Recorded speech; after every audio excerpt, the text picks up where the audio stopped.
यस्तो हाम्रो निकुञ्ज क्षेत्रमा पनि यति साह्रै फोहोर फाल्ने हाम्रो नेपाली नयाँ पिँढी धेरै जस्तो लाग्छ।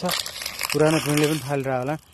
हामीहरू आएर हाम्रो साथीलाई चाहिँ चित्तै नबुझेर हाम्रो यहाँ बटुल राख्नु भएको छ। एउटा झोला त अघि हामीले भरिसक्यौँ।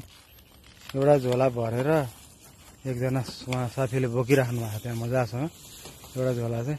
अब अर्को झोलाको लागि यहाँ यो अति हामीले देख्न नसकेर अर्को झोला पनि हामीले भरिरहेका छौँ। एक्चुअली यो हाम्रो एउटा सिम्बोलिक प्रयास हो।